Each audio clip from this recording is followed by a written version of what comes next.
वन्दे लोकतिलकं सात्वतवार्ताविभूषणम् अमरकृत्युत्सारणं प्रबुद्धं लोकजीवनं प्रणयप्रमत्तजागदीपनं वन्दे जीवनजीवनं सत्पुरुषम्।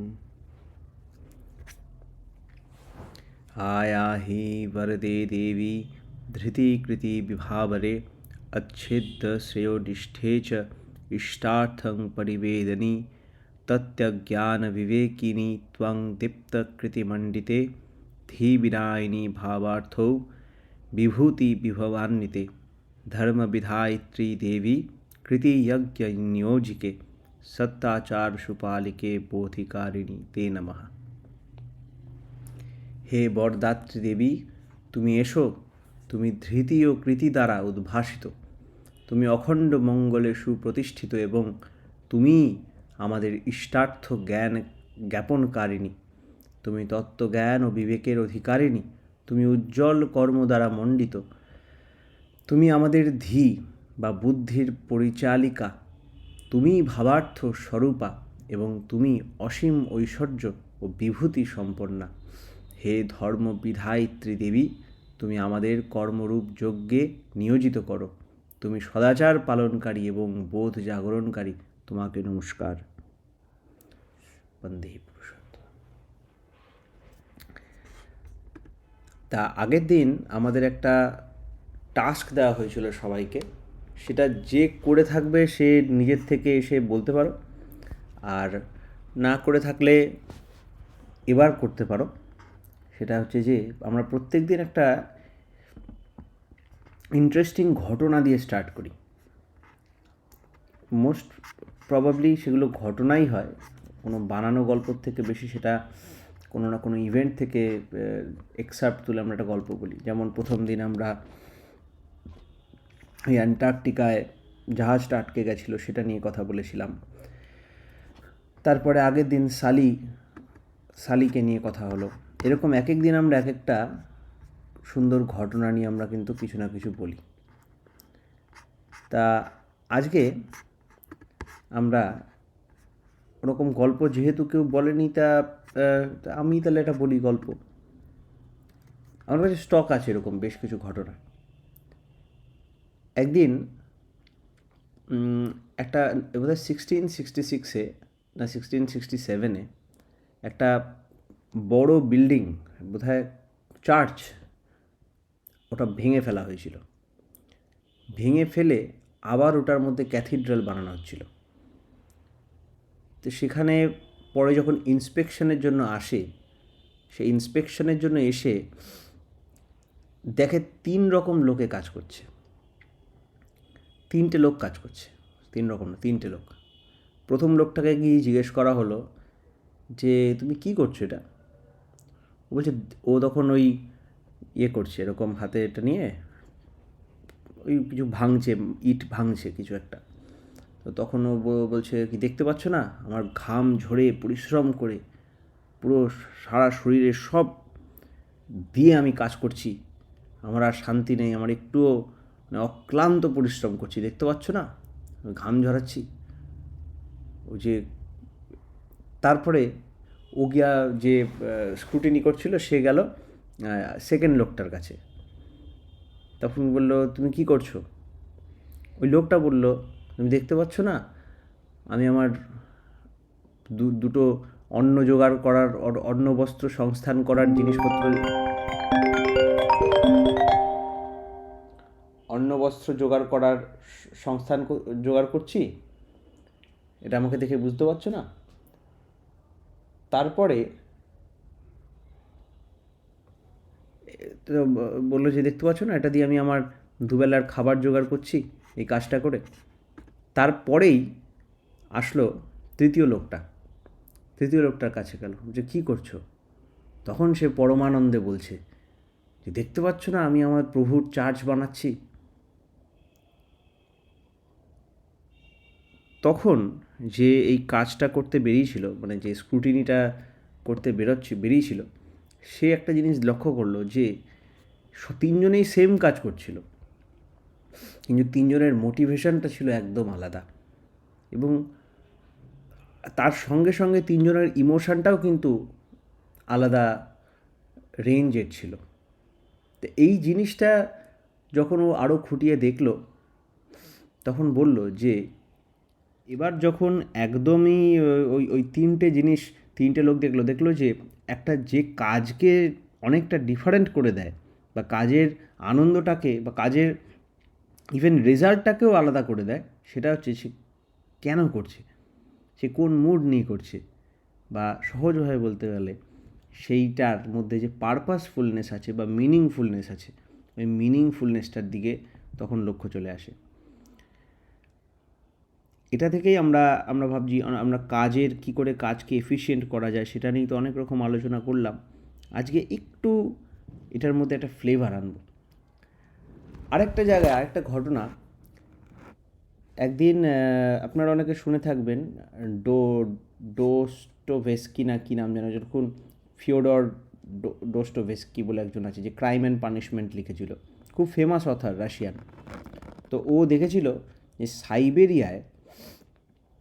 সাইবেরিয়ায় এরকম কিছু ক্রিমিনালদের ওখানে একটা বড় জেল আছে, খুব ঠান্ডায় প্রচণ্ড পরিশ্রম করানো হয় ওকে দিয়ে। তো ওই পরিশ্রম ওই মানুষকে দিয়ে, ক্রিমিনালদের দিয়ে প্রচণ্ড পরিশ্রম করানো হয়। তো এই পরিশ্রম করানো দেখছে যে এরকম ঠান্ডায় ওরকম উপযুক্ত বস্ত্র ইত্যাদি না দিয়েও এরকম পরিশ্রম করাচ্ছে, তারপরেও কেউ মরছে না, বা খুব কম মরছে সেই তুলনায়। How is it possible? তো এইটার আনসার পেতে তো ওর অনেক স্টাডি করেছিল। পরবর্তীকালে একটা প্রশ্ন করেছিল, ওখানকার যে পানিশমেন্ট দেয় সেই মানুষটা প্রশ্ন করেছিল যে একজন মানুষকে আমি যদি ফিজিক্যালি মারা সম্ভব না, বা সাইকোলজিক্যালি আমি কিভাবে তাকে মেরে ফেলতে পারি, এরকম কাজ করিয়ে যদি তাদের সাইকোলজিক্যাল স্ট্রেংথ খুব স্ট্রং হয়, তাহলে এইভাবে চাইলেও তাকে মারা যাবে না, পাগলের মতো পরিশ্রম করিয়েও মারা যাবে না। কীভাবে মারা যায়? তখন ওরা এই ফিওডর বলেছিল যে যদি আমরা কাউকে বা কারোর কাজকে একটা সেন্স অফ মিনিংলেসনেস দিতে পারি, একটা সেন্স অফ মিনিংলেসনেস, অর্থহীনতা বা নিরর্থক একটা বোধ, একটা ভাব যদি আমি কারোর মধ্যে ইনজেক্ট করে দিতে পারি, this is the easiest way to kill someone, বা this is the easiest way to make a man into a scarecrow বলেছিল। আর সেটা কাজও করেছিল। যে ক্রিমিনালদের মারতে হতো তাদের বলতো একটা ভালো দেখে মূর্তি বানাতো, আর বলতো ওটা ভেঙে ফেলো, ওকে নিজে দিয়ে নিজে ভাঙাতো। প্রতিদিন এরকম রিপিটেড কাজ করানোতে যাকে আরও পরিশ্রমের কাজ করিয়েও মারা যাচ্ছিল না, কারণ ওদের মধ্যে একটা অব্লিগেশন ছিল, ওরা ডাইরেক্ট মারতে পারবে না, ওদের দেখাতে হবে অ্যাক্সিডেন্টালি মারা গেছে, সেরকম পরিশ্রম করে তো মারতে পারছে না। তখন ওরা এটা করলো যে এমন কাজ দিল যে কাজটা করে সে কাজটা নষ্ট করে দিত, এ সেন্স অফ মিনিংলেসনেস দিয়েছিল। তা এই ঘটনাটার যে মেসেজ সেটা হচ্ছে, আমরা কাজ তো এফিশিয়েন্টলি করব, কেন করছি সেটা কিন্তু সবচেয়ে ইম্পর্ট্যান্ট বিষয়। যখন এবার যদি এটাকে আমরা ভালো করে দেখি, ওই যে প্রথম গল্পের তিন রকমের কর্মী যদি দেখি, প্রথম কর্মী হচ্ছে যে আমি দেখছো না কত পরিশ্রম করছি, আমি আমার ঘাম ঝরাচ্ছি, প্রথম একটা সেট অফ পিপল। আরেকটা সেট অফ পিপল কী ছিল, দেখছো না আমি আমার অন্ন বস্ত্র সংস্থানের জন্য করছি, ওটা একটা সেট অফ পিপল। আরেকটা সেট অফ পিপল যে পুরো পারপাসটা জানে, যে আমি চার্চ বানাচ্ছি। এই তিনটে রকমের পিপলকে নিয়েই কিন্তু আমাদের এই পৃথিবীটা। আর আর higher the purpose, bigger is the fulfilment. কারণ যখন আমরা উপরে উঠি, তার মধ্যে নিচেরগুলো কিন্তু ইনক্লুডেড হয়ে যায়। হায়ার প্যাকেজের মধ্যে লোয়ার জিনিস ইনক্লুডেড। আমরা যখন জিও বা এয়ারটেল ভোডাফোনে রিচার্জ করি, তখন আমরা যখন হায়ার প্যাকেজগুলো নিই, আমরা জানি, আমরা ধরেই নিই যে লোয়ার প্যাকেজের জিনিসপত্রগুলো ওটাই আছেই। আমরা আনলিমিটেড কলের জন্য একটা অ্যাপ্লাই করি 1.5 জিবির প্যাক, কিন্তু আমরা যখন 2.5 জিবি প্যাকটা অ্যাপ্লাই করি তখন আমরা জানি যে এর মধ্যে তো আনলিমিটেড কল থাকবেই, ওটা না বললেও আমরা জেনে যাই। ঠিক তেমনই ফুলফিলমেন্ট যখন হায়ার লেভেলের হয়, আমাদের কজ যখন হাই হয়, হায়ার কজের জন্য যখন আমরা কিছু করি তখন ফুলফিলমেন্ট এমনিই হয়। ঠিক তেমনই আমরা যাই কাজ করি না কেন, আমাদের কাজের যদি পারপাস একটা থাকে, আমার পারপাস যদি থাকে একটা হায়ার অথরিটিকে ফুলফিল করার, এটা কিন্তু ভালো মতো আমাদের মাথায় গাড়া দরকার। আদর্শ হয়তো তথাকথিতভাবে আমাদের লাইফে অনেকেরই আছে, এখানে হয়তো সবারই আছে এখানে, এটা তথাকথিতভাবে বা আমরা ভেবে রেখেছি, কিন্তু আমার করাগুলো কি তাকেই সার্থক করার জন্য, তাতে সার্থক হওয়ার জন্য, নাকি শুধু কথায়, সেটা দেখতে হবে। তাতে সার্থক করে তোলা হচ্ছে কি সব কাজটা আমি চেষ্টা করছি কি, চেষ্টাটাই এনাফ, তাহলে গিয়ে না আমরা ওরকমভাবে উপভোগ করতে পারবো। আজকে এই কনটেক্সটে একটা খুব বিউটিফুল আলোচনা এখানে আমি লিখে রেখেছি, সেইটা একটু পড়ে শোনাতে চাই। নানান বিষয়ে কথা হতে হতে, অনেক কথা হতে হতে কেষ্টদা, ঋত্বিকাচার্য কৃষ্ণপ্রসন্ন ভট্টাচার্য একটা অদ্ভুত এবং খুব কাছের প্রশ্ন করল। কেষ্টদা প্রশ্ন করছেন, সেই কবে এসেছি আপনার কাছে, কাজের পর কাজের দায়িত্ব দিয়ে চলেছেন, সামান্য কিছু করেছি, অনেক কিছু করতে পারিনি, মাঝে মাঝে মনে হয় কাজও তো বাহ্য, জীবনের চরম অর্থ বা সার্থকতা কোথায়? এটা কিন্তু আমাদের সাবজেক্টের সাথে একদম মিলে গেছে। কিভাবে কাজকে আমরা এফিশিয়েন্ট করব, নানান জিনিসপত্র নিয়ে আমরা নানান কথা বলে থাকি, অনেক বসে থাকি, অনেক কথা বলছি। তো একবার কি থেমে দেখেছি কেন করছি, কার জন্য করছি, কোথায়, কিসের সার্থক হওয়ার জন্য করছি? কেষ্টদা এই প্রশ্নটা করছেন। শ্রী ঠাকুর বলছেন, করায়, বলায়, ভাবায়, তাতে সমাহিত থেকে নিজেকে ভুলে বিলকুল তার হয়ে গিয়ে, অর্থাৎ তার উপভোগ্য হয়ে জীবনের মাধুর্য আস্বাদন করার মধ্যেই লুকিয়ে আছে আত্ম উপলব্ধি। এরপর শ্রী ঠাকুর একবার তামাক খেলেন। তামাক খেতে খেতে ধীরে ধীরে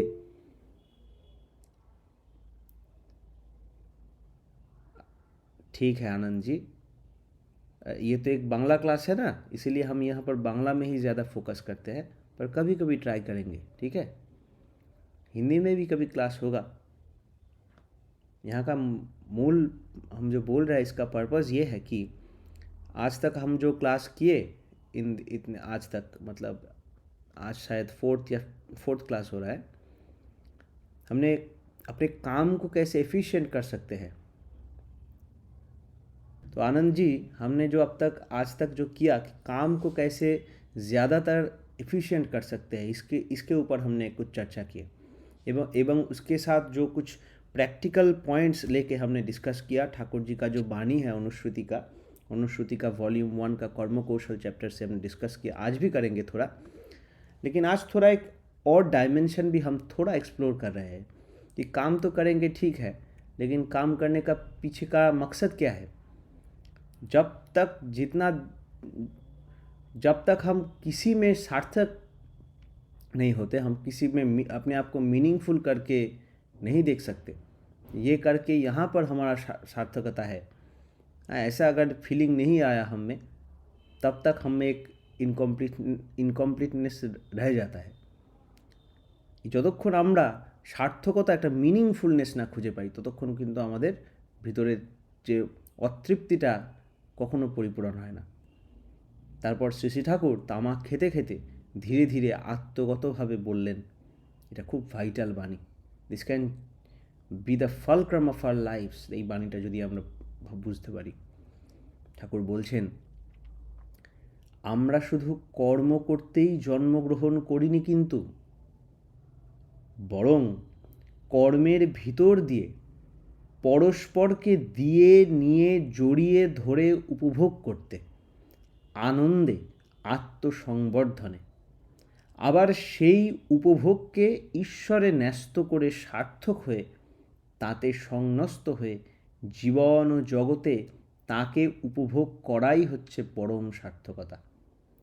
আর তাই সাধনার্জিত কর্মফল দিয়ে আমাদের ভিতরে তাকে আরও করে তোলা, আলিঙ্গন ও গ্রহণে, নিঝুম চৈতন্যের চিতন উপভোগে তাতে অবিরাম হওয়াই হলো পরমার্থ। বুঝলে? এই যে কথাটা বললেন, তারপর প্রফুল্লদা লিখছেন, শ্রী ঠাকুর যেন এক জগদতীত ভাবভূমিতে আরূঢ় হয়ে আছেন, তার চোখ মুখ এক জ্যোতির্ময় অমৃত লোকের ভাস্বরতায় দীপ্যমান। তারপরে নিজেই ঠাকুর অ্যাস্টনিশড হয়ে গেছেন, বলে বাহ কি কথা বলো রে, এরম বললেন ঠাকুর। বলছেন যে কাজ তো ঠিক আছে, কিন্তু আমরা কিন্তু এটাও মাঝে মাঝে এর থেকে একটু আলগা হয়ে বাইরে থেকে এটা দেখে বুঝতে হবে যে শুধু এই কাজের জন্য কাজটা করতেই আমরা জন্মগ্রহণ করিনি, কিন্তু বরং এই কাজের ভিতর দিয়ে, আমরা কাজকে বাদ দিচ্ছে না, এই কাজের ভিতর দিয়ে পরস্পরকে দিয়ে নিয়ে জড়িয়ে ধরে উপভোগ করতে, আনন্দে, আত্মসংবর্ধনে, আবার সেই উপভোগকে ঈশ্বরে ন্যস্ত করে সার্থক হয়ে তাতে সংন্যস্ত হয়ে জীবন ও জগতে তাকে উপভোগ করাই হচ্ছে পরম সার্থকতা। তাই সব রকম মিনিংফুলনেস, সব রকম ফুলফিলমেন্টের পরম ফুলফিলমেন্ট হচ্ছে এটা, যে বিলকুল তার হয়ে তার উপভোগ্য হয়ে ওঠা। আজকে একটা ডিসকাশন হচ্ছিল পূজনীয় দাদুর সাথে, সেই ডিসকাশনে চলাকালীন আজকে আমি জিজ্ঞেস করছিলাম যে বিলকুল তার হয়ে তার উপভোগ্য হওয়ার মানেটা কী, ব্যাপারটা কী? তখন উনি যে অ্যানালজিটা দিলেন, it help me a lot to understand this. সেটা হচ্ছে যে আমি ধরেন একটা পেন ইউজ করছি, এই পেনটা যদি ঠিক আমার হুইলে চলে, পেনটা যদি ঠিক থাকে, তাহলে এই পেনটা আমার উপভোগ্য হয়ে ওঠে। আমি বিলকুল পেনটা আমার হয়ে যায়, আমি যা ইচ্ছা তাই পেনটাকে নিয়ে করতে পারি, পেনটা দিয়ে একটা সুন্দর লেখা লিখতে পারি, পেন দিয়ে একটা সুন্দর আঁকা আঁকতে পারি, একে ওই পেনটা আমার উপভোগ্য হয়ে ওঠে। ঠিক তেমনই আমি যখন আমার অ্যাকচুয়াল আমি যিনি, আমার যে পারপাস, আমার যে ফুলফিলমেন্ট, আর সেই আমি মূল ব্যাপারটা কি, আমির মূল ব্যাপারটা হচ্ছে সেই জীবন বৃদ্ধির যে আবেগ, একটা অস্থি বৃদ্ধির যে আকুতি, যে আর্জ অফ এক্সিস্টেন্স, সেই আর্জ অফ এক্সিস্টেন্সেরই মূর্ত প্রতীক হচ্ছেন ঈশ্বর, ভগবান। তাকে তার জন্য বিলকুল তার হয়ে আমি নিজেকে তার উপভোগ্য বস্তু করে তোলা, এবং এর পিছনেই লুকিয়ে আছে বলছে আত্ম উপলব্ধি। তখনই দেখতে পারবো তোমাতে আমাতে রব একাকার, যে তাতে আমাতে আর ভেদ নেই। আর যতদিন তা না হচ্ছে তখন তাতে আমাতে ভেদ আছে। শেয়াল লালন এক স্থানে রয়, লক্ষ যোজন ভাগ, তখনও আমাদের মধ্যে অনেক দূরত্ব। কিন্তু যখন ওই উপভোগ্য হয়ে এই নাম উঠেছে, হ্যাঁ জানি নাম উঠেছে, শুনলাম, ভালো খবর।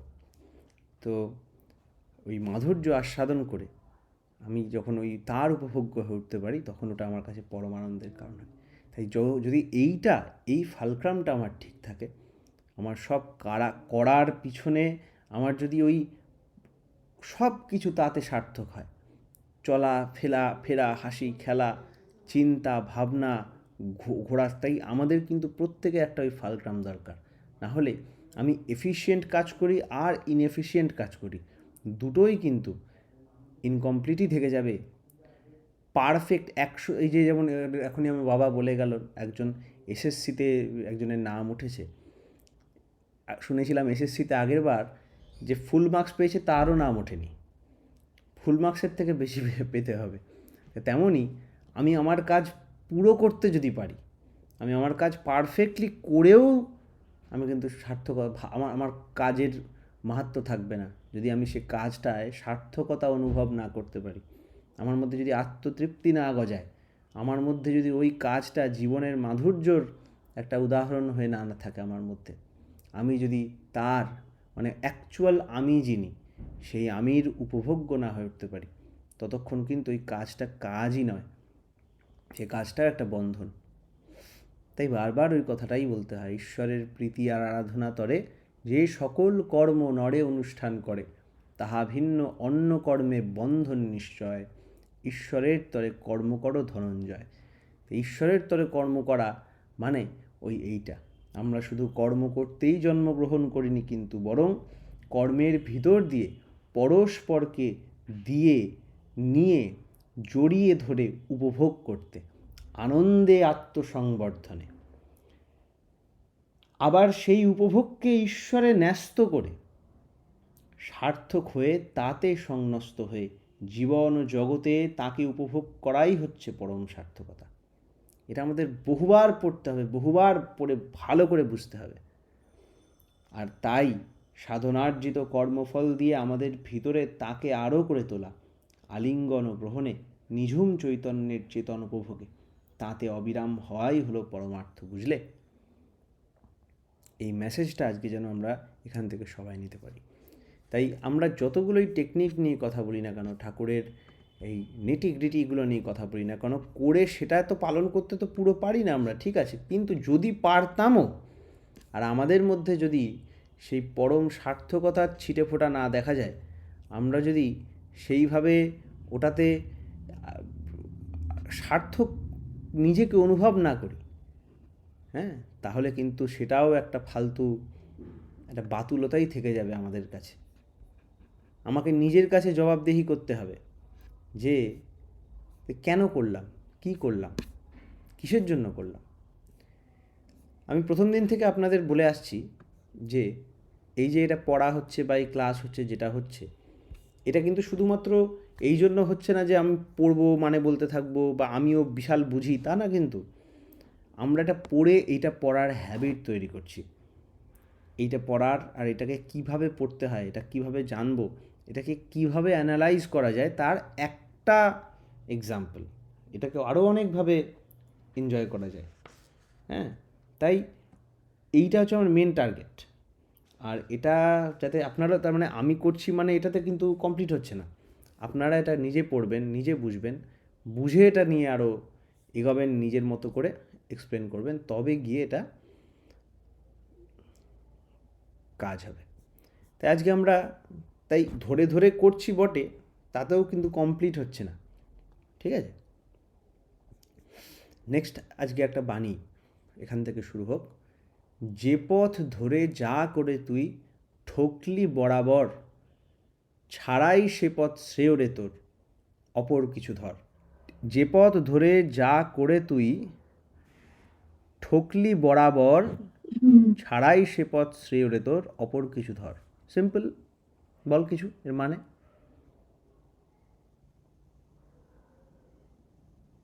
হুম মানে একবার পড়েই তো সিম্পল লাগছে, বাট ব্যাখ্যা করার সময় মনে হচ্ছে কি দিয়ে ব্যাখ্যা করি,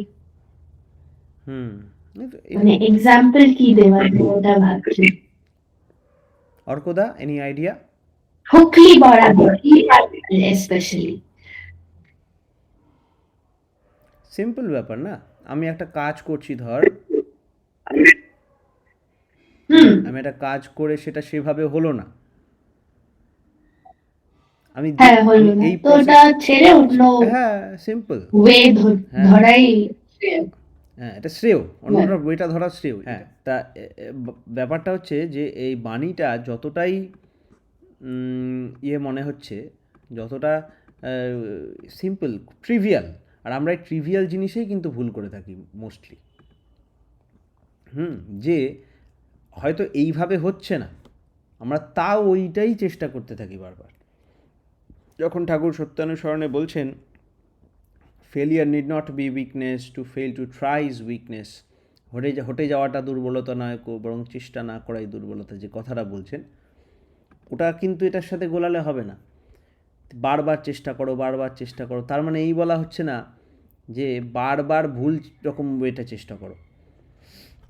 একটা এক্সাম্পল যদি এখান দিয়ে দেখি, এটা গেম খেলায়ও খুব পরিষ্কার বোঝা যায়, তবে গেম খেলার এক্সাম্পল তো সবার তার ক্ষেত্রে খাটবে না। এইভাবে ভাবা যেতে পারে, আমি এক এক্সাম্পল সত্যিকারের ঘটনা আমি বলছি। আমার এক বন্ধু ছিল, ও ইউপিএসসি পরীক্ষার জন্য প্রিলিমসটা, ইউপিএসসি না ডাব্লিউবিসিএসের জন্য প্রিলিমসটা ক্র্যাক করতে পারছিল না। ও অনেক রকম অনেক কিছু করে দেখলো, অনেক কিছু, ও এটা করছে ওটা করছে না। একবার হয়েছিল ও বারবার কারেন্ট অ্যাফেয়ার্স পড়ে ফেলতো, কারেন্ট অ্যাফেয়ার্স পড়ে ফেলতো। আর কারেন্ট অ্যাফেয়ার্সে কারেন্ট অ্যাফেয়ার্স প্রতি বছর চেঞ্জ হচ্ছে ওটা পড়তো। আর জেনারেল যে ওই ইয়েটা পুরো ওই কি জিএস বলে, জেনারেল স্টাডিজ, ওই জেনারেল স্টাডিজ পুরো ধরে ধরে মানে একদম প্রথম থেকে যতদিন না পুরো সব পড়ে ফেলছে ততদিন বারবার মুখস্থ করতেই করতো, করেও কোনো দিনই পারছে না। এবং নেক্সট বছর যখন বসছে পরীক্ষায়, ও আবার ওইটাই করছে, ওই পদ্ধতিতেই আটকে আছে, ও নিজের স্ট্র্যাটেজিটা চেঞ্জ করছে না। তখন একজন স্যার ওকে গাইড করলো এবং বললো যে না, তুমি তো এই পদ্ধতিতে তুমি তো মানে করায় কোনো ত্রুটি করোনি, তুমি তো নিজের ফুল চেষ্টা করলে। এবার আমি একটা স্ট্র্যাটেজি বলছি। তখন ওকে বললো কারেন্ট অ্যাফেয়ার্সের থেকে তুমি কারেন্ট অ্যাফেয়ার্সটা ফার্স্টে দেখো, এবং কারেন্ট অ্যাফেয়ার্সের একটা টপিক, হয়তো আর্টিকেল 370 তখন কেস চলছিল, যেই আমার কারেন্ট অ্যাফেয়ার্সটা আর্টিকেল 370 নিয়ে, তখন তুমি তোমার টেক্সট বুকে যাও, গিয়ে তখন দেখো যে আর্টিকেল 370টা কী আছে জেনারেল স্টাডিজে। এরম করে তোমায় পুরো জেনারেল স্টাডিজ কভার করতে হবে না, তুমি কারেন্ট অ্যাফেয়ার রিলেটেড টেক্সট বই থেকে পড়লে, এরম করতে করতে তুমি পুরোটা পিক আপ করে নেবে। আর এই পদ্ধতিটা ওর কাছে কাজ করলো। তাহলে যে পদ্ধতিটা ও অ্যাপ্লাই করে বরাবর ঠকছিল, বরাবর ফেল করছিল, ও কিন্তু সেই স্ট্র্যাটেজিটা চেঞ্জ করলো ইভেনচুয়ালি। আর চেঞ্জ করে কিন্তু ও খুব ভালোভাবে পরীক্ষাটা ক্র্যাক করতে পারলো। আরেকটা এক্সাম্পল যদি আমরা দেখি, এর মানে কি এর মানে কি হয়তো মানে এটাও হতে পারতো যে ছেলেটা বাস্তবেই নিজে পড়াশোনা করেনি, স্ট্র্যাটেজি ঠিক ছিল, পড়াশোনাই করেনি, ছুতো, এটাও হতে পারতো। তার একটা এক্সাম্পল, আমরা যখন টেলিস্কোপটা বানিয়ে নিই প্রথম, আমাদের যে ক্যাটাডাইট্রপিক টেলিস্কোপটা আছে, ওটা বানানোর পর না দুটো সমস্যা হচ্ছিল সব কমপ্লিট করার পরও। একটা হচ্ছে আমরা ইউজ করতে জানি না, জিনিসটা এত সফিস্টিকেটেড, বানানো এক জিনিস, দেখা আরেক জিনিস, আমরা অ্যাস্ট্রো ফটোগ্রাফি জানি না, এটা একটা প্রবলেম। আর দ্বিতীয় প্রবলেম হচ্ছে আকাশ মেঘলা, আকাশ ফগি। তাহলে আমি আলাদা আলাদা টেকনিক ব্যবহার করছি, এই টেকনিকে আমি দেখতে পারলাম না, ওই টেকনিকে আমি দেখতে পাচ্ছি না। তার মানে কি শুধুমাত্র টেকনিকের দোষ? তাও না, কিন্তু হয়তো ফগের জন্য দেখতে পাচ্ছি না, হয়তো কারণটা এন্টায়ারলি অন্য, যেটা আমার চেষ্টার থেকে ইন্ডিপেন্ডেন্ট। তখন কি করে বুঝবো আমার পদ্ধতি ঠিক কি ঠিক না? তখন আমাকে এমন জায়গায় সরে যেতে হয়, আমাকে এমন একটা পরিস্থিতিতে চলে যেতে হবে, আমাকে অযোধ্যা পাহাড় বা এরকম একটা জায়গা সেট করা হলো, যেখানে গিয়ে আমি টেস্টিং করলাম, যেখানে গিয়ে তাহলে ফগ নেই সে বিষয়ে আমি নিঃসন্দেহ হলাম, হয়ে এইবার আমি আলাদা আলাদা টেকনিক অ্যাপ্লাই করলাম, এইবার আমি আলাদা আলাদা টেকনিক অ্যাপ্লাই করে দেখলাম যে হয় কি হয় না, হয় কি হয় না, তখন বুঝতে পারবো আমার টেকনিক ঠিক কী। তার মানে আমার এই জন্য ঠাকুর যে পথ ধরে যা করে তুই ঠুকলি বরাবর, এখানে কিন্তু অনেক কথা বলেছেন, যে পথ ধরে যা করে, শুধু যা করে তুই বলেননি, কিন্তু যে পথ ধরে যা করে, একটা ফান্ডামেন্টাল ক্রাইটেরিয়া আছে। তাই জন্য আমাকে এই প্যারামিটারগুলো ভালো করে স্টাডি করতে হয়। বিশেষ করে একজন এক্সপেরিমেন্টাল ফিজিসিস্ট যদি কেউ হয়, সে কিন্তু এইসব বিষয়ে খুব অবগত হয়, যে আমি তো আমার পড়া ঠিক করছি, আমি আমার পড়ার স্ট্র্যাটেজি ঠিক করছি, কিন্তু আমার ম্যাটেরিয়ালটা কি ঠিক আছে? হয়তো আমি ভুল নোট পড়ছি, সেটা আমি পারফেক্টলি ঠিক পড়লেও কোনো মানে নেই, এটাও কিন্তু হয়। তাই যা করে তুই ঠকলি বরাবর বলছেন না কিন্তু শুধু, যে পথ ধরে যা করে তুই ঠকলি বরাবর, এটাও কিন্তু বলছেন। তাই কোন পথ ধরে আছি সেটাও ম্যাটার করছে। আমরা একটা এক্সাম্পল, আগে আমি জানতাম ঠাকুরের নাম ধ্যান, ঠাকুর যা যেরম বা বলেছেন, যেরম যা উপায় দিয়েছেন, সেটা সবারই একটা স্ট্যান্ডার্ডে একটা হয় প্রথম প্রথম, এবং নিজেকেও আমরা সেই লেভেলে পুশ করার চেষ্টা করতাম, এবং লজ্জিত ছিলাম যে সবার তো বিশাল অনুভূতি হচ্ছে নিশ্চয়ই। কারণ আমি আমার স্ট্যান্ডার্ড ছিল ঠাকুরের বই, ঠাকুরের বইতে শুনছি, যা পড়ছি তাই ভাবছি ওটাই সবার স্ট্যান্ডার্ড। হ্যাঁ, যে ধরেই রেখেছি সবাই এরকম লেভেলের, কিন্তু আমার কেন হবে না? মানে আমি কিছুই করি না, লজ্জা লাগতো। একবেলা নামে বসতে পারতাম না, মানে হচ্ছে মানে বিশাল লজ্জার ব্যাপার। হ্যাঁ, কাকে কাকে বলবো এটা, মানে মানে বলতেও পারবো না কাউকে। এটা দাঁত না মাজার মতো। আমি যদি দাঁত না মাজি, লোককে না বলতে লজ্জা লাগবে ওরকম। পরে তো জানতে পারলাম যে আরও সুন্দর ব্যাপার। তো ওটা তা এইবার তখন তো এটা বুঝতাম না। তারপরে যেটা হলো যে তারপরে আরও ঠিক করার চেষ্টা করলাম ভালো মতো, এবং এটা দেখে ইন্সপায়ার হয়ে ঠিক মতোও যদি নাম করি, তাহলেও যে কাজ করবে তার কোনো মানে নেই। কারণ তখন দেখতে হবে যে আমার ইনিশিয়েশনটা কি ঠিক মতো হয়েছে, ইনজেকশনটা কি ঠিক মতো হয়েছে। তা না হলেও কিছুটা যায়, কারণ ঠাকুরেরই তো আইডিয়াল তো ঠিকই আছেন। তো এই ব্যাপারগুলো চলে আসে, যে পথ ধরেটাও ইম্পর্ট্যান্ট। আমি আমার টেকনিক চেঞ্জ করছি, কিন্তু মেটেরিয়াল ঠিক নেই, তাহলেও কিন্তু হবে না, তাই না? আবার এইবার আমরা যে এই যে কড়া সত্য কথাটা, বর্ণাশ্রম হতে পারে, এই দীক্ষার ব্যাপার হতে পারে, এই কড়া সত্য কথাটা কি আমরা সোজাসুজি বলে দিলে কাজ হতো? সোজাসুজি বলে দিলে হিতে বিপরীত হতো। তাই আমি যেমনই বুঝি সেটাকে আমাকে ওই যে কী বলছেন, পরের বাণী, বুঝবি যেমন বলবি তেমন, স্পষ্ট ভাষায় মিষ্ট তাতে, মন্ত্রগুপ্তি ভেঙে যদি কার্যহানি না হয় তাতে। কুট্টি বল, বা ইয়ে কাকু আছেন না? কাকু এখন আছেন? তাহলে কাকুকে আমি যদি অনুরোধ হ্যাঁ, করি। আমি শুনছি। ও হ্যাঁ, আপনাকে একটু অনুরোধ করি। এখানে জি বলুন। বুঝবি যেমন বলবি তেমন, হুম। স্পষ্ট ভাষায় মিষ্টতাতে। অর্থাৎ বুঝবি যেমন, অর্থাৎ বোধ তোমাকে যেমনতর বোঝাবে, বোধে ফুটন্ত হয়ে উঠেছে যা, সেইটাই বলা উচিত। আর সেটা সবসময় স্পষ্ট ভাষায় এবং মিষ্টতার সাথে। ঠাকুর এই জায়গায় খুব বেশি জোর দিয়েছেন। এক জায়গায় তিনি বলেছেন যে কথা কবি গুড়ের মতো, লেপ্টে রবে গায়ে। তো সেই জন্য স্পষ্ট ভাষায় হলেও তাতে যেন মিষ্টতা থাকে। কারণ মিষ্ট ভাষা, আমরা যদি স্পষ্ট কথাও যদি ঠিক মতো না বলি, মিষ্টভাবে না বলি, তাহলে সেটা মানুষকে আঘাত দিতে পারে এবং তার বোধে সেই জিনিসটা নাও ঢুকতে পারে। সেই জন্য সবসময় আমরা আমাদের বোধে যেমনতর তার কথা ফুটন্ত হবে, সেটাই আমরা তাকে বোঝানোর চেষ্টা করব। নিজেদের মানে ওই বাগ্মিতা বা ইয়ে করানোর জন্য, যে অহং বা আমি জানি, এই জিনিসটা দেখানোর জন্য তাদেরকে কিছু মানে যেন না বলি, এবং যাই বলি না কেন সব সময় তাতে যেন মিষ্টতা থাকে এবং সেটা স্পষ্ট ভাষায় হয়। আচ্ছা, এই মন্ত্রগুপ্তি ভেঙে যদি কার্যহানি না হয় তাতে, এতে আমি বুঝতে পারছি, আমার মনে হয় যাতে যে পারপাসটা থাকে আমাদের, যে কাউকে বোঝানোর বা কাউকে বলার যে পারপাস রয়েছে, উদ্দেশ্য রয়েছে, যে কাজের উদ্দেশ্যে তাকে সেই জিনিসটা বোঝানো হচ্ছে, সেটাই যেন কোনো রকম কোনো হানি অর্থাৎ ব্যাঘাত না ঘটে, সেইভাবে তাকে বোঝানো দরকার বা তাকে বলা দরকার। এটাই আমি বুঝতে পারলাম। বাকি তুমি আরেকটু এক্সপ্লেন করলে করে দাও। না না, আমারও একদম আমার পরিষ্কার লাগছে। আমার আরেকটা জায়গা না বলছি আগে, হ্যাঁ আমি বলো বলো। বলছিলাম এই মন্ত্রগুপ্তি ভেঙে যদি, এইটা ক্লিয়ার করো।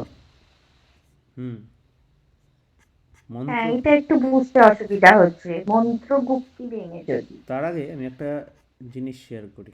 এই বাণীটাও দেখো, এটা জাজি সুক্তর মানে প্রথম বাণী। জাজি সুক্ত বলে একটা বই আছে, ওটার প্রথম বাণী। হ্যাঁ, আমার কথাগুলি যেটা ওইটা তো আমার বিহিত, আমার কথা আমার কথা বিহিতভাবে যা অবগত হয়েছ, বোধে ফুটন্ত হয়ে উঠেছে যা, তাই অন্যকে বলো, অন্যকে বলো। যা যা বোঝনি বোঝনি বলার লালসা থেকে তা বলতে গিয়ে ব্যতিক্রম সৃষ্টি করো না। না করে মানুষকে। হ্যাঁ, ব্যতিক্রম সৃষ্টি করে মানুষকে বিভ্রান্ত করে তুলো না, নিজেও হও না। এইখানে এইটা আমি বুঝতে চাইছি। এটা খুব খুব ইম্পর্টেন্ট বাণী, এটা এই যাজনের ক্ষেত্রে খুবই প্রযোজ্য হ্যাঁ, এবং এটা সবাইকে এটা এটা মাথায় রাখা সব উচিত। বিষয়ে প্রযোজ্য আমার এখন মনে হয়। এটা আমাদের নর্মাল লাইফেও এত ইম্পর্টেন্ট, আমরা এটাকে ভুলেই গেছি এত ইম্পর্টেন্ট। ওর জন্য কী হয়, কেউ আমরা কারোর কথাকে সিরিয়াসলি নিই না আজকাল আর। আগে বাকের একটা ইম্পর্টেন্স ছিল, কথা দিয়েছি এটা মানে বিশাল ব্যাপার আগে ছিল। একটা মানে একটা দেখবে এখনও বিয়েতে মেয়ে দেখতে গেলে একটা জিনিস বলে পাকা কথা, তাই না? কথার যে কি ইম্পর্টেন্স ছিল এক সময়, বাগদান বা কথা ব্যাপারটা। হ্যাঁ, ঠাকুর আমার কথা, তো একটা কথা বলছেন, বিহিতভাবে যা অবগত হয়েছে, বিহিতভাবে। এখানে এই কয়েকটা ওয়ার্ড আমার খুব পয়েন্ট, এটাই আস্তে আস্তে এই মন্ত্রগুপ্তিতে কানেক্ট করবে বলে মনে হয়, যে বিহিতভাবে, ইন প্রিন্সিপল। হ্যাঁ, যেমন তেমনভাবে না, যেরমভাবে অবগত হওয়ার পদ্ধতি সেভাবে অবগত হয়েছি। আর একটা কথা, এই ওয়ার্ডটা, ব্যতিক্রম সৃষ্টি করে মানুষকে বিভ্রান্ত করে তুলো না। এটা তো আমাদের মাথায় একদম গাঁথতে হবে। শুধু যে বলে দিলাম বা করে দিলাম, এই যে ব্যতিক্রম সৃষ্টি করলে যে কি হতে পারে, মানুষকে বিভ্রান্ত করে তোলাতে কি হতে পারে, আর নিজেও বিভ্রান্ত হলে যে কি হতে পারে, এই যে এটার সিরিয়াসনেস আমরা এখনও কিন্তু সবাই অনুভব করতে পারিনি। এই যে বর্ণাশ্রমের সমস্যা, লেখাপড়ার সমস্যা, সোসাইটির সমস্যা, এই সেই বড় বড় যাই বলি না কেন, সব কিন্তু ঘুরে ফিরে কানেক্টেড হয়ে আছে এই এই এই এই বাণীটার সাথে। আর আমাদের সহজ ভাষায় বলতে গেলে শ্রী ঠাকুরের দীক্ষার সাথে কানেক্টেড। আদর্শ যখন ধর্মের গ্লানি হয়, ধর্মের গ্লানিটা কি, ধর্মের আবার গ্লানি হয় নাকি? ধর্ম তো সনাতন, ওর গ্লানি কে করবে? সে আমাদের বোধের গ্লানি। ধর্ম বলে যে আন্ডারস্ট্যান্ডিং থাকে, কর্ম বলে যে আন্ডারস্ট্যান্ডিং থাকে, ওটা আমাদের বোধে গ্লানি পায়। যেটা যেমন ভালো করে লিঙ্ক করতে হবে, দেখেন ব্যাপারটা সবাইকে বলছি, দেখো কর্ম, সায়েন্স, এগুলো কত সহজ জিনিস বা কতটা ক্লিয়ার আমাদের কাছে বলে মনে হয়। সায়েন্টিস্ট ধরেই নিলাম, ডাক্তার ধরেই নিলাম, একটা ওয়ার্ড এগুলো। কিন্তু এগুলো যখন ওই নিজস্ব বিহিতভাবে সেটা হওয়ার মধ্যে যদি না যায়, তার যে ফল কি হয় সেটা আজকে আমরা সোসাইটিতে দেখতে পাচ্ছি। আর এই সব কিছু দাঁড়িয়ে আছে যে ধারণ ধ্রিয়াতে সা ধর্মা, যে যার উপর দাঁড়িয়ে আছে, ধারায়তি ইতি ধর্মা, ওইটা হচ্ছে ধর্ম। ধর্মের গ্লানি এই সব কটাকে গ্লানি করে দিচ্ছে। আমাদের বেসিক সিম্পল একটা জিনিস, ঠাকুরের ডেফিনিশনে প্রবলেম, ঠাকুর উত্তর ডেফিনেশনের প্রবলেম, সব কিছু নষ্ট করে দেবে। ঠাকুর কে, আচার্য পুরুষোত্তম কে, এর ডেফিনেশন যখন আমাদের মাথায় চেঞ্জ হয়ে গেছে, ঈশ্বর কে, ঠাকুর বলছেন না, যখন থেকে অমূর্ত ভগবান অসীম হয়ে উঠেছে তখন থেকে ভারতের অবনতি। মানে কত বড় ক্লেম দেখেন। ভারতের অবনতি কেন? চাষবাস হচ্ছে না, লেখাপড়া হচ্ছে না, এইসব না, বলছে যেদিন থেকে অমূর্ত ভগবান অসীম হয়েছে সেদিন থেকে নাকি ভারতের গ্লানি। কে বলেছে? ঠাকুর কি এত বোকা, এত মানে কম নলেজ ঠাকুরের? না, কারণ ওই কনসেপ্টটার উপর বাকি সব কনসেপ্ট দাঁড়িয়ে আছে। ডাক্তার হওয়া, ইঞ্জিনিয়ার হওয়া, পলিটিশিয়ান হওয়া, জাজ হওয়া, মা বাবা হওয়া, সব কিছু দাঁড়িয়ে আছে ঈশ্বরের ওপরে। এই ঈশ্বর ডেফিনেশন, আদর্শের ডেফিনেশন, ওটা আমাদের কাছে কি আছে, আমার মাইন্ডসেটে কি আছে। যেদিন আদর্শের ডেফিনেশন আমাদের মাথায় ক্লিয়ার না থাকবে, সেদিন ধর্মের ডেফিনেশন ক্লিয়ার হওয়ার কোনো চান্সই নেই, কারণ ধর্ম মূর্ত হয় আদর্শে। তাই আমরা কিন্তু দুনিয়ায় যে যাই ভাবুক, এটা আমাদের নিজস্ব পার্সোনাল জায়গায় আমাকে কনসিস্টেন্ট থাকতে হবে। দুনিয়ায় যে যা ভাবুক, আমায় আমার ভাবনা ঠিক করতে হবে। পুণ্যপুঁথিতে কয়েক জায়গায় পাই যে চিন্তা করো, ভাবো, ভাবা দরকার। এই ব্যাপারটা কি? ও এইটা যে নিজের ইন্টারনাল এনভায়রনমেন্টটা, ইন্টারনাল ইকোসিস্টেমটা আমাকে চেঞ্জ করে ফেলতে হবে।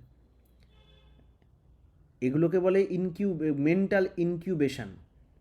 মেন্টালি যদি আমরা এটা ইনকিউবেট করি, ওটাই আস্তে আস্তে কাজের মধ্যে ফুটে উঠবে। একটা মুভি আছে এটা নিয়ে, মুভিটার নাম হচ্ছে ইনসেপশন। খুব মানে যে ব্রেনের মধ্যে একটা জায়গা ভাব যে কিসে কী করে দিতে পারে, তেমন ঈশ্বর যেদিন অমূর্ত অসীম বলে ভাবি আমরা, সেদিন ওটা কিন্তু ইভেনচুয়ালি ওই কাজের অর্থ, কাজের মিনিং সব কিছু চেঞ্জ হয়ে যায়। তাই প্রত্যেকটা কাজের একটা বিহিত রকম আছে, আর এই বিহিত রকমে কিভাবে কি কাজ করতে হয়, এটাই হচ্ছে একটা কাজের মন্ত্রগুপ্তি। যেমন আমি যা বুঝি সেটা বলছি। যেমন দীক্ষার পদ্ধতি, এটা একটা মন্ত্রগুপ্তির ব্যাপার আছে। যেমন করে যা হয় তেমন করে তা, ঠাকুর যে বলছেন যেমন করে যা করলে যা হয় তেমন করে তা না করলে তা হয় না। তাই এই যে কেন নাম সচরাচর মুখে খুলে বলা হয় না, তার একটা বিহিত কারণ আছে। এটাই মন্ত্রগুপ্তি। তাই সবসময় আমরা কিন্তু এই মন্ত্রগুপ্তিটা পরিষ্কার করে বোঝানোর জন্য আমি মন্ত্রগুপ্তিটা ভাঙতে পারি না, তাহলে কার্যের হানি হয়। হ্যাঁ, এটা একটা দিক। সব কিছুর একটা সিকোয়েন্স আছে, কখন কোনটা কিভাবে কতটা হবে সেটার একটা মেজারমেন্ট আছে। আর এই মেজারমেন্টের ওপর যার আধিপত্য আছে তাকেই তো ঈশ্বর বলে। যে ঈশ্বর মানে ঐশ্বর্যের ওপর যার আধিপত্য আছে। যে অপিউলেন্সগুলো কথা আমরা বলি, সেই ঐশ্বর্য যা আছে, হ্যাঁ, সেই ঐশ্বর্যগুলোর ওপর এই যে ঠাকুর এক জায়গায় বলছিলেন, হ্যাঁ, এই বইটাতেই বাই দ্য ওয়ে আজকে যে বাণীটা পাঠ হচ্ছিল, ওই বাণীটা হচ্ছে ওই আলোচনা প্রসঙ্গ 14 খণ্ডে। ঠাকুর এই জায়গাটা বলছেন, এই যে ঈশ্বর বলতে বোঝা যায় যার ঐশ্বর্যের ওপর আধিপত্য আছে, আর ভগবান বলতে আমরা বুঝি ষড়ৈশ্বর্যশালী পুরুষকে। তাই ঈশ্বর মানে ওই ঐশ্বর্যের ওপর আধিপত্য আছে যার, কাকে কোনখানে কতটা কি বলতে হবে সেইটা আমাদের জানা। তাই আমাদের বারবার এত কিছুর মধ্যে দিয়ে ওই যে এই পয়েন্টটা বারবার এস্টাবলিশ করা যে আর যাই করি না কেন, সব কিছুর মধ্যে সমস্ত কর্মটর্ম সব ওর বিয়ন্ডে গিয়ে ওটা মাথায় রাখতে হবে যে ওই যে যখন থেকে আমাদের মাথায় অমূর্ত ভগবান অসীম হয়ে উঠেছে, বা আমাদের মাথায় সবার মাথায় কিন্তু একটা আইডিয়ালের আন্ডারস্ট্যান্ডিং আছেই, যে কাজ শুধু কাজ কেউ করতে চায় না। আজকের পুরো ক্লাসটার ফান্ডাটাই ছিল মিনিং অফ কার্মা, অ্যাকশানের পিছনের সার্থকতার কারণ, সিম্পল। আর এই জিনিসটা ঈশ্বর ছাড়া আর কিছু হতেই পারে না। আপনি ওটাকে না বলতে পারেন ঈশ্বর, আপনি অন্য কিছু বলতে পারেন, তাতে কিছু এসে যায় না। ঈশ্বর বলতে পারেন, কুকুর বলতে পারেন, যা কিছু বলতে পারেন, কিন্তু কিছু একটা আছে যাতে সার্থক হওয়ার জন্য আমরা কাজ করি। আর সেটার যখন আমরা পরম কারণে পৌঁছাবো, ইভেনচুয়ালি যার রূপ ধরা দেবে তিনি হচ্ছেন সকল কর্ম সকল গুণাতীত ব্রহ্ম। বা ঈশ্বর। তারপরের বাণী, এবার এই বাণীগুলো যা পরপর আছে না, এই আলোকে আমাদের এবার বিচার করতে হবে। বাণীটা আমার এক্স্যাক্টলি মনে নেই, আজকেই শুনলাম, ভুলে গেলাম আবার, যে যা করবি তুই অস্থি দ্বারায় ভেবে দেখ, তারপরে কি নিপুণ চোখে চেয়ে দেখ, এরকম একটা বাণী আছে, যে অস্থিবৃদ্ধির দ্বারায় দাঁড়িয়ে আমাকে সব কিছু বিচার করতে হবে। ঠাকুর বলছেন, যেই যা ভাবে ভাবুক, যেই যা করে করুক তা, তুই কিন্তু রে বুঝে চলিস করা বলায় পাবি যা। আমাকে অ্যাকশান দেখে আমাকে মাপতে হবে। খুব ভালো কথা বলে, খুব ভালোই করে, সেটা করলে হবে না, তার অ্যাকশানটা দেখতে হবে। ওই যে পরের বাণীটা, ভালো কিংবা মন্দ বলে ভাবিস না কো কারে, কাজে যেমন দেখবি যাকে তেমনি নিবি তারে। একজন খুব কাঁদছে, খুব ইমোশনাল, খুব মিষ্টি কথা বলে, কিন্তু তার অ্যাকশান কিন্তু অন্য জিনিস বলছে। সব সময় ওই অ্যাকশানটা কিন্তু আমি আগে নাম্বার 1 প্রায়োরিটি দেবো।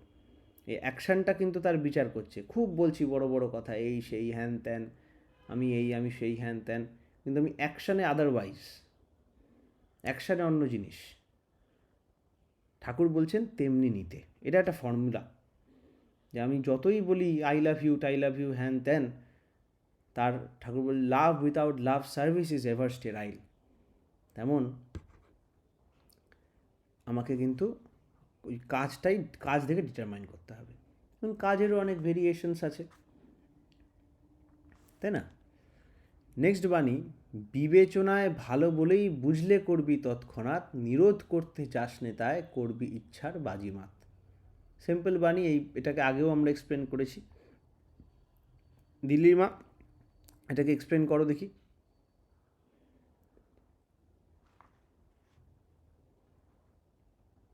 কই? হ্যালো? হ্যাঁ, বিবেচনায় ভালো বলেই বুঝলে করবি তৎক্ষণাৎ, নিরোধ করতে যাস নে তাই করবি ইচ্ছার বাদিনী। যখন ওইটা এইটাকে ইয়ে করে, যে কাজে যা ভালো বলে আসবে মনে তৎক্ষণাৎ, হাতে কলমেই করবি যেটা, দূর করে তার সব ব্যাঘাত। এই ইয়ের সঙ্গে, সস্তায়নীর এই এটার সঙ্গে, তোমার পঞ্চনীতির এই নীতিটার সঙ্গে এটার আমার মনে হচ্ছে মিল আছে অনেকখানি। যেটাই মানে বিবেচনা করে যেটা ভালো বলে মনে হবে সেটা তৎক্ষণাৎ করতে হবে, যেটা আমি করি না, অনেক সময় নেই, ঠিক আছে? সেইটা নিরোধ করতে যাস নে তাই করবি ইচ্ছার বাজিমাত। সুতরাং সেই আমাদের সঙ্গে তাই হয় না, যে বিশেষ করে আমার সঙ্গে হয় যে যেটা সেইক্ষণে মনে করলাম যে এটা ভালো, এটা করতেই হবে, সেই মুহূর্তে তারপর বললাম না এই কাজটা ছাড়ি, ওই কাজটা ছাড়ি, এই এটা করি, তারপরে করি, কাল করব, পরশু করব, সেই যে ভেতর থেকে একটা ঠেলে যে ইচ্ছা হয়, মানে ভেতর থেকে করার আগ্রহ, সেই বলা যায় যে ভেতর থেকে যে আগ্রহটা আসে সেই তারই নির্দেশ, সেই ইচ্ছেটা তখন ওই কাল পরশু পরশু করে সেই সেই একটা যে কর্মের যে একটা ইচ্ছা বা এক্ষুনি করে ফেলবো, তো সেইটা হারিয়ে যায়। তো সেইটাই ঠাকুর বলছেন যে সেই দীর্ঘসূত্রিটা, মানে নিরোধ করতে যাস নে তাই করবি ইচ্ছার বাজিমাত, আমরা ওইখানেই নিরোধ করে দিই তৎক্ষণাৎ, মানে ঠিক আছে চলো এখন এসেছে মনে, পরে করবো, এটা স্থায়ী রইলো। তারপরে যত কিছু, যেমন আমার সঙ্গে তো হয় কোনো বাণীর হয়তো আলোচনা করতে হবে, এবার সেই নিয়ে ভাবছি, ঠাকুরের সামনে বসেছি নাম করতে, সেই সময় অনেক কিছু এলো, তখন কি উচিত ছিল আমার উঠে সঙ্গে সঙ্গে তার লিখে ফেলা, কিন্তু যখন করতে যাব সেই মুহূর্তে আরো 4-5টা নানা রকম জড়ো হতে থাকলো, তার ফলে আসল মানে যেটা করা উচিত ছিল সেটা কোথায় হারিয়ে গেল। তো এইটাই ঠাকুর না করতে বলছেন, যে সেইটা নিরোধ করে, এটাই আমি নিরোধ করতে বারণ করছে। হ্যাঁ, নিরোধ করতে মানে তখন আমরা ওই যে করি যে ঠিক আছে হ্যাঁ এসেছে তো এটা মনে থাকলো, এই আমি 1 ঘন্টা বাদে করব বা কাল করব, পরশু করব, এটা না করতে। সেইটা ঠাকুর এটা ঠাকুরের না নিরোধ করতে যাসনি তা? আমাদের শাস্ত্রে একটা কথা আছে না, মনসা বাচা কর্মণি। হুম। আমাদের সব কিছু একটা লুপে কাজ করে। ঠাকুরও বলেন যে যে আমাদের একটা যেমন ইলেকট্রিসিটির যেমন একটা সার্কিট কমপ্লিট হয়, আমার যদি একটা মানে তারের দুটো পয়েন্টে হাত দাও তাহলেই কারেন্ট খাবে, বা একটা পয়েন্টে হাত আর একটা পা মাটিতে যদি থাকে তাহলেই কারেন্ট খাবো, নাহলে কারেন্ট খাবো না। আমাকে লুপটা কমপ্লিট করতে হবে।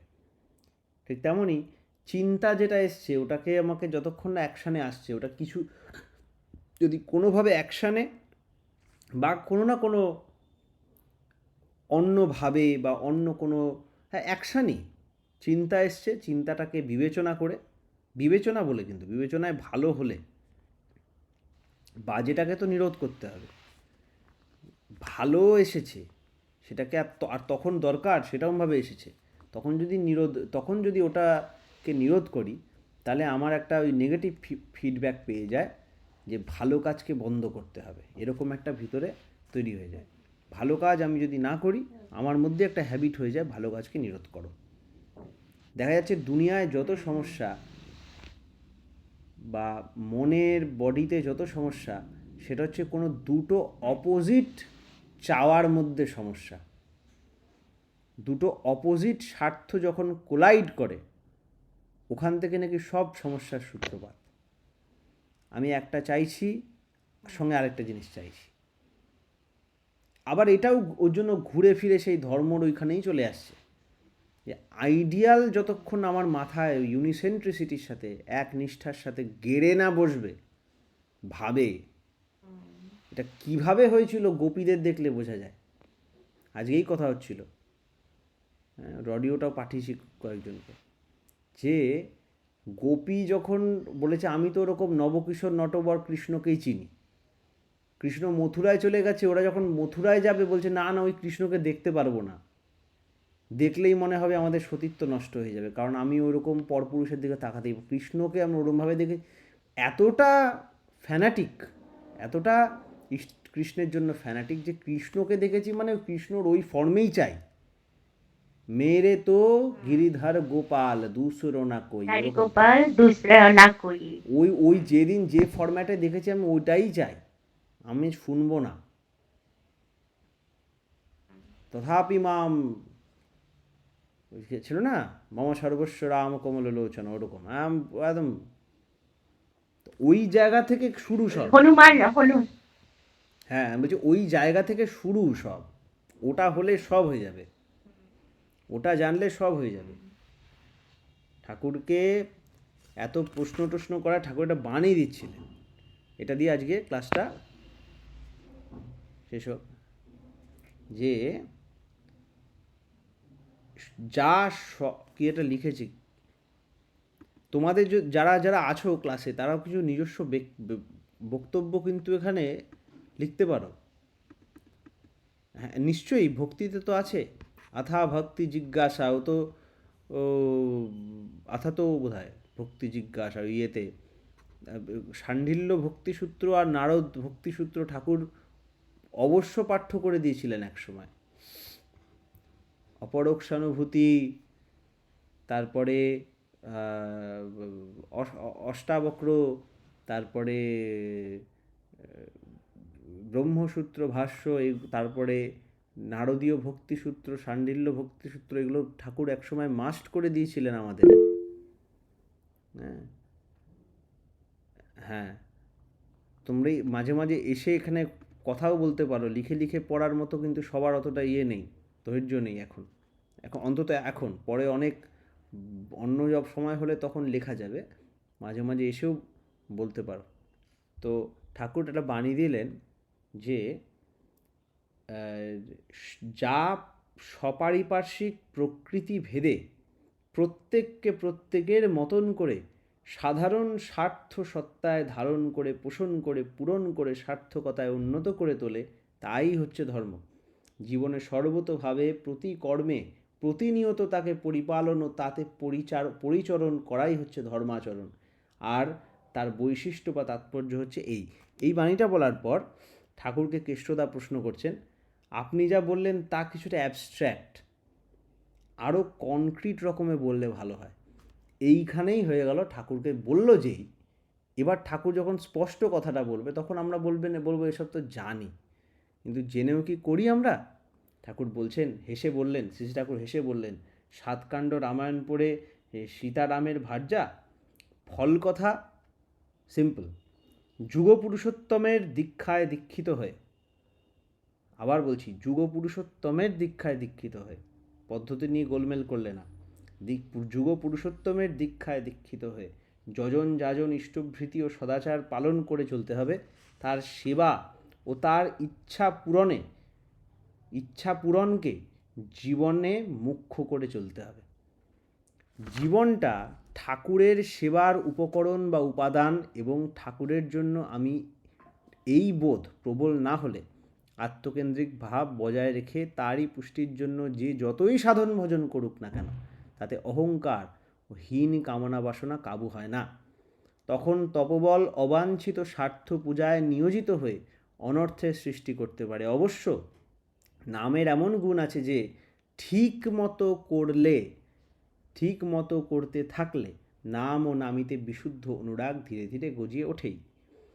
তখন তিনিও তৎপরিপোষণী, যা তাছাড়া আর সব কিছুকে অল্প বিস্তর বিস্বাদ লাগে। আর একটা কথা বিশেষভাবে মনে রাখা দরকার, সেটা হচ্ছে ইষ্টানুরাগের পরিপন্থী দোষ দুর্বলতা বা ঝোঁককে কখনো প্রশ্রয় দিতে নেই। তপস্যাও করছি, আবার তার বিরুদ্ধ খাক্তিগুলোকে খাতির করে পুষে রাখছি, এতে কিন্তু ওই ফুটো দিয়ে আমাদের সাত্যত শক্তি খরচ হয়ে যেতে থাকে।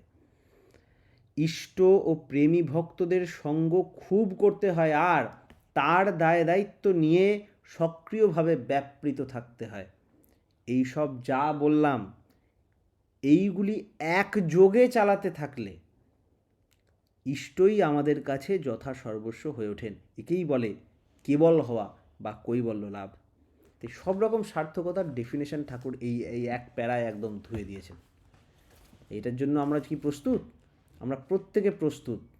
আমরা সেই দিন থেকে প্রস্তুত যেদিন থেকে আমাদের নাম লিস্টিং হয়েছিল মানুষ হয়ে জন্মাচ্ছি বলে। মানুষ হয়ে জন্মানো এতটা, আর এইটা হলে বাকি সব এমনিই হয়। এটা আমরা বলছি না, এটা সব জায়গার একই কথা। যেদিন থেকে নাম রেজিস্ট্রি হয়েছে যে we are going to become human beings, সেদিন থেকে এইটা আমাদের কর্তব্য। তাই এটা আমাদের বারবার পড়ে শুনে বুঝে আমাদের মধ্যে ফুটিয়ে তুলতে হবে। নেক্সট বাণী, পেতেই যদি চাও।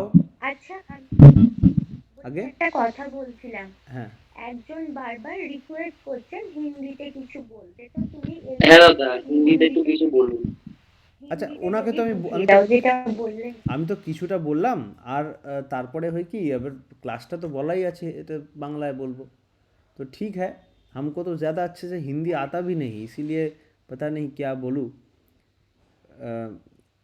आनंद भाई, हमारा जो बेसिक मैसेज है ये कि पहला बात ये कि हमारा मैसेज ये नहीं है, एक माइक्रोफोन का काम है।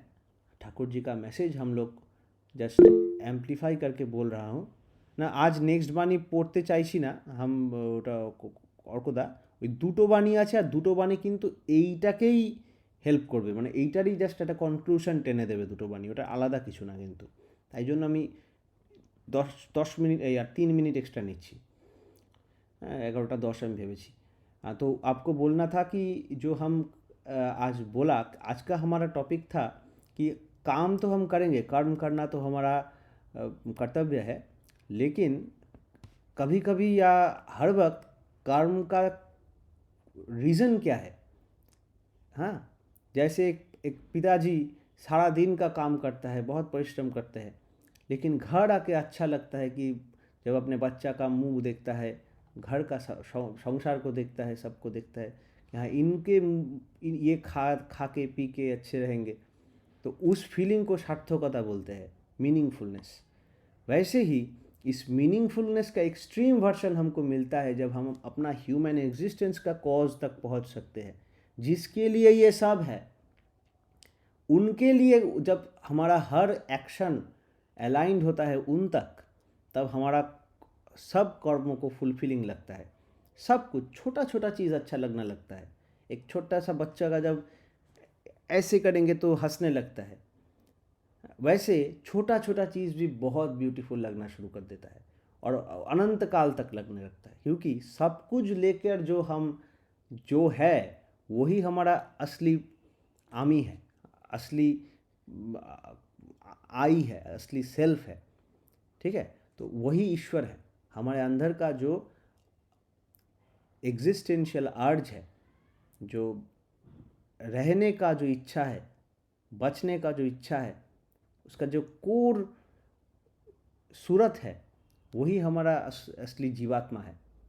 उस जीवात्मा को कुछ भी नहीं, एक समुद्र का जो ऐसे ढेउ होता है ना, क्या बोलता है उसको, वेव, समुद्र का जो वेव होता है, वो समुद्र का वेव, लहर लहर लहर है, লহরী है, লহরী একটা মনে पड़े गल। तो समुद्र का जो लहर होता है, वो लहर वैसे एक परम पिता का एक लहर है, एक जीवात्मा परमात्मा का एक लहर। वैसे ही हम जब उनके साथ कनेक्टेड नहीं रहते तो हम खुद को एक छोटा सा लहर सोचते हैं और आइसोलेटेड हो जाते हैं, धीरे धीरे सूखना शुरू हो जाता है। कभी कभी तो ये लहर जहर हो जाता है। लेकिन जब हम अपने आप को देखते हैं कि अरे हम तो एक लहर है, उनका ही लहर है, फिर वो लहर को, और लहर दूर से लहर नहीं लगता, फिर उसे लगता है यही समुद्र है, हम भी समुद्र है, टोटल समुद्र है, एक ही है, अलग अलग लहर है, उन एक ही समुद्र का अलग अलग मैनिफेस्टेशन है। तब ये होगा सार्थकता। हम अपने आप का, इसे ही कहते हैं आत्मोपलब्धि, खुद को जानना। और इसके लिए हमको उस प्रोसेस में जाना पड़ेगा। उस प्रोसेस को जाना का जो विधि है, उस विधि को पकड़ के ही जाना पड़ेगा, उल्टा पल्टा वैसे नहीं। जैसे आपके पास शायद हो सकता है एक सोने का चाबी हो, आपके पास डायमंड का चाबी भी हो सकता है, लेकिन हमारे घर का चाबी से ही खुलता है। यही शेप में बनाना पड़ेगा, जिस मटेरियल से ही आप बना लीजिए, शेप यही होना है। वैसे ही हमारा अंदर का जो ताला है, उसका भी एक भी तो शेप है, एक प्रॉपर वे है, उसी वे से आपको इसे खोलना है। उस वे को जानने का नाम ही दीक्षा है, उसे ही जुगो पुरुषोत्तम का दीक्षा बोलते हैं। और उसका प्रॉपर प्रोसेस है, कोई भी कॉम्प्रोमाइज़ उसके साथ नहीं चलता है। आप दूसरे चीज़ों के साथ कॉम्प्रोमाइज़ कीजिएगा, आप चाबी का कलर के साथ, चाबी का मटेरियल के साथ कॉम्प्रोमाइज़ कीजिए, चाबी का शेप के साथ कॉम्प्रोमाइज़ नहीं कर सकते। आप आज जो बोल रहे हैं डॉक्टर नहीं है, इंसान नहीं है, माँ नहीं है, सब जो टूट रहा है वो तभी से शुरू हुआ है जब से ईश्वर नहीं है। और जब ईश्वर नहीं होता, आदर्श नहीं होता, तब से धर्म भी धर्म नहीं होता। इसे ही धर्म का ग्लानि बोलते हैं। फिर से आए पुरुषोत्तम और फिर से उनका ही धर्म लेकर हम उलट पुलट कर दिए, तो नहीं होगा ऐसे। ठीक है, इसीलिए ठाकुर जी बोलते हैं, ये पेतेई यदि चाओ विवेचनाएं विचक्षणाएं करार पथे धाओ। अगर हमको पाना ही है तो विवेचना करना पड़ेगा, विवेक को यूज़ करना पड़ेगा। विवेक, कॉन्शियंस ठाकुर जी बोलते हैं। ठाकुर जी मैसेज में एक वर्ड बार बार यूज़ करते हैं, कॉन्साइंशियस कॉन्शियंस, विवेकी चेतन उसे बोलते हैं। ये चेतन तो ठीक है, लेकिन हमको विवेकी भी होना है। विवेक करता है क्या, आइसोलेट कर सकता है ठीक और बेठीक से। इसीलिए विवेकानंद बोले थे उसको, नरेंद्र नाथ को, क्यों? क्योंकि उसमें विवेक है। विवेक हर समय आइसोलेट करना जानता है। किससे? उनका सब्जेक्ट और था। विवेकानंद को नाम विवेकानंद दिया इसीलिए क्योंकि वो परमानेंट और इम्परमानेंट में सब समय विवेक अलग कर सकता था। इसका विवेक उसमें था। ये संसार है, अनित्य है, ये नित्य है, ये वाला एक उसमें अंडरस्टैंडिंग हर वक्त था बचपन से। This is permanent, this is impermanent, I am going with the permanent and that is God. नेति नेति नेति विरामो जथाय, इसीलिए उसका नाम विवेकानंद था। ये एक सीक्रेट है, अब जान लीजिए, कभी काम आ सकता है। बहुत लोग ये नहीं जानते, उल्टा पुल्टा डेफिनेशन करते हैं। यही असली कारण था विवेकानंद का। वैसे ही हमको भी विवेचना चाहिए और विचक्षण चाहिए। विचक्षण होना पड़ेगा इस बारे में। विचक्षण मतलब बहुत कॉशस एंड वेरी क्लेवर, उसके साथ करो। ठाकुर जी का जो दिया हुआ है वही गीता का मैसेज है, वही सब है, लेकिन सब ग्लानी ग्लानी होके एकदम स्मैश हो गया है। फिर नेक्स्ट बाणी जो आज का लास्ट बाणी है, সৎ সাধুদের সাহায্যে তুই হয়ে দক্ষ প্রাণ, সবার আগে করবি তাদের নিয়ে তড়িৎ টান। ठीक है, ये सत साधु वाला चीज़ चाहिए हमको। सत साधु ये ठाकुर जी ने अभी बोला बांग्ला में, ये जो बोला इष्ट प्रेमी ভক্তদের সঙ্গ খুব করতে হয় এবং তার দায় দায়িত্ব নিয়ে सक्रियভাবে ব্যাপৃত থাকতে হয়।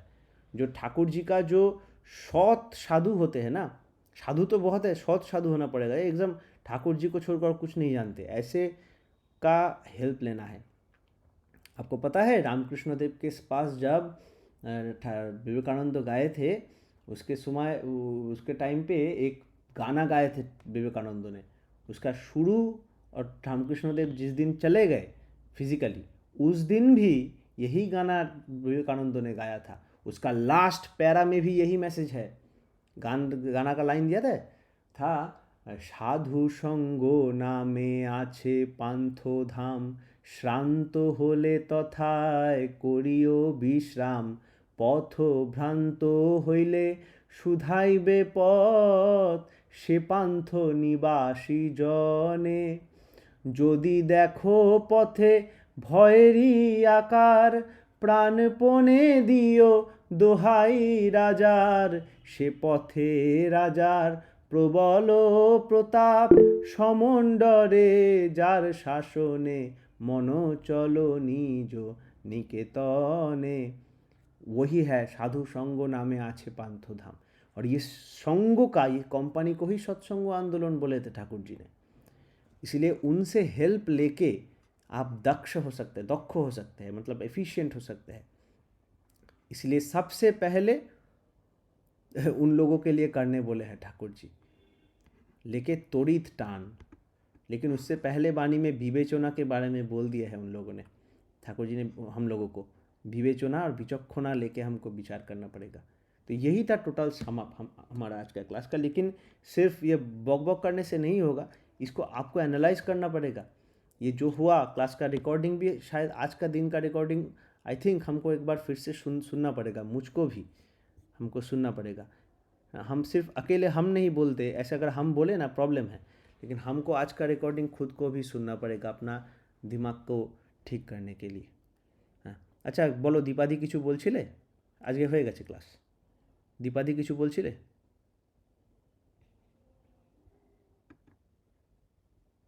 না না কিছু বলছি না, এটা ভুল করে হয়ে গেছে আর কি। ও ঠিক ঠিক ঠিক। জয় গুরু। জয় গুরু জয় গুরু। ভিসা নিয়ে চিন্তা করবি না, দাদা। নেক্সট টাইম লেগে যাবে। হ্যাঁ পরাগ ভাই বলো। দাদা আগের দিন তো হোম টাস্ক দিয়েছিলেন। হ্যাঁ দিয়েছিলাম তো, তুমি তো লেটে জয়েন করলে, তাই আগে তো জিজ্ঞেস করলাম, তখন তো কেউ করেনি কিছু বললো। তোমারটাই শুনি। ও আচ্ছা আচ্ছা। আমি ওই আমি একটা আলোচনা প্রসঙ্গ অষ্টম খণ্ড থেকে একটা জিনিস আমি বার করেছি। হাউজার ম্যানদা একবার ঠাকুরের কাছে এসে মানে খুব কনফিডেন্টলি বলছিলেন যে আমি ঠাকুর বিশ্বজয় করতে পারি। তখন মানে বারবার করে হাত থেকে মুঠো করে ওপর দিকে তুলছিলেন। এবার ঠাকুর সেই মুহূর্তে ওই তখন ওই হুক্কা খাচ্ছিলেন। এবার তো আর হালকা হালকা করে হাসছেন সবার দিকে তাকিয়ে তাকিয়ে, মানে যে আমরা যে কত কি করেছি সেটা দেখে মিছিমিছি ভাবে হাসছিলেন। তখন ওই টাইমে ওখানে একজন একটু পাগল মতো মানে মানে কি বলবো সর্বাঙ্গ পলিউটেড টাইপের একটা লোক ওখানে দাঁড়িয়েছিলেন। মানে উস্কো খুস্কো চুল, গায়ে প্রচুর ধুলোবালি, এরকম একজন লোক দাঁড়িয়েছিলেন, দাঁতে নোংরা। তো তখন ঠাকুর ওকে দেখিয়ে বলছে যে মনা তুই মনি সোনা, এরকম করে বলছেন যে একটা কাজ করতে পারো, ওই যে ওই মানুষটাকে দেখতেছো ওকে তোমাদের কাছে নিয়ে রাখবার পারো? তা তখন হাউজার ম্যাম বলছিলেন যে কই বাত নেই, মানে মানে একটু অনেক কিছু করে ফেলেছে এরকম একটা টেন্ডেন্সি নিয়ে। এবার নিয়ে ঠিয়ে গেছে। এবার গিয়ে তারপরে আসল তখন মানে উনি প্রবলেমে পড়েছেন। এবার লোকটা প্রচণ্ড অপরিষ্কার, ঘরের মধ্যে ফেলে সিগারেটের বিভিন্ন ছাই ঠাই ফেলে একদম ঘর যেইভাবে হাউজার কিছুদিন সহ্য করার পর ওনাকে তারপর উনি গিয়ে ঠাকুরকে বলছেন যে ঠাকুর পাঠান আমায় এরকম এরকম করে। এবার আবার তাকে ডাকলে, হাউজার ম্যান আসার ঠাকুর বলছে কি হয়েছে, তখন হাউজার ম্যানদা বলছেন যে এরকম এরকম করে। তো তখন ঠাকুর বলছেন যে একটা মানুষকে জন্য পাঠিয়েছি, ওকে মানে এটাই বলতে চাই যে ফেলে দিতে না। তা এইভাবে হলো, হয়ে ওরা আবার 7 দিন ওনার কাছে থাকলো। আবার হাউজার ম্যানদা আবার পাচ্ছে না, ছেড়ে দিচ্ছে। এবার এইভাবে করতে করতে করতে করতে ঠাকুর তখন একদিন বলছেন যে আহ, কি হলো ব্যাপারটা, ঠাকুর তখন একদিন বলছেন যে একটা মানুষের মধ্যে কোনো গুণ নেই, কিচ্ছু এটা হতে পারে না, ইম্পসিবল, ওর মধ্যে আছে, খুঁজতে থাক। তা ঠাকুর বিড়ি বাঁধতে পারে ভালো। এবার তখন একটা দোকান কিনে ওই লোকটা ওই বিড়ির বাঁধার কাজই করতে গেল। মানে আপনি একদিন মাস্টার উইদিন একটা ভিডিওতে দেখছিলেন, আপনি ওই মালাই কটকটির বিষয় বলতে গিয়ে বলছিলেন যে ঠাকুর বহু লোককে তার যোগ্যতার উপর দাঁড় করিয়ে মানে নিজের পায়ে দাঁড়াতে সাহায্য করেছিলেন। ইনিও হয়তো ওরই একটা উদাহরণ, যে ওই লোকটা তারপর থেকে নিজের খাওয়া দাওয়া সব উনি নিজের হাতে চালাতে পারতেন। এটাই হচ্ছে গিয়ে মানে মেন কথা। হ্যাঁ, আগেকার সময় লোকজন বুঝতো না, মানে ছিল না যে টোব্যাকো কিলস এখন লেখা থাকে, তো বিড়ির সিগারেটের প্যাকেটে লেখা থাকে টোব্যাকো কিলস। আগেকার সময় আশ্রমে ঠাকুরের মানে যখন দেওঘরে তখন নতুন তপোবন তৈরি হচ্ছিল, ঠাকুর সব এসছেন, মানে টিম এসছে এই দেওঘরে, তখন সব কর্মচারীরা যারা বিল্ডিং ফিল্ডিং বানাচ্ছে সব বিড়ি খেত। আর তখন কেষ্টদার ছেলে টেলে বা আরও তখনকার যা বাচ্চা টাচ্চারা রয়েছে সব ওদের দিয়ে বিড়ি আনাতো, এই যার কথা বলছো তার দোকান থেকে। হ্যাঁ, আরও দোকান ছিল, আচ্ছা। তো এদের ওখান থেকে বিড়ি আনাতো, তো ওখান থেকে বিড়ি আনতে যেত। আর যে ছেলেদের দিয়ে আনাতো ওরাও কয়েকটা নিত, তাই ওরা 6 বছর 5 বছর বয়স থেকে বিড়ি খেত ঠাকুর বাড়ির তখনকার সব কর্মীদের ছেলেরা। এই পিটন জেঠুরা তারপরে তখন থেকে বিড়ি খেত, জানতো না তো বিড়িটা যে খারাপ, দেখছে সব কর্মচারীরা বিড়ি খাচ্ছে, ওরাও বিড়ি খেত। হ্যাঁ, হ্যাঁ। ভালো, খুব ভালো, খুব ভালো লাগলো। এরকম সবাই কিছু একটা গল্প কালেক্ট করে রেখো, পরের দিন শোনা যাবে। হ্যাঁ, ঠিক আছে, তাহলে আজকে কনক্লুড হোক। হ্যাঁ হ্যাঁ দাদা, জয় গুরু। জয় গুরু, খুব ভালো লাগলো। वन्दे पुरुषोत्तमं वन्दे आर्जुपितॄन् वन्दे मातृवर्गान् वन्दे अंकृष्टिदैवतान् वन्दे पुरुषोत्तमं प्रेममय श्रीराम लाल जी की जय।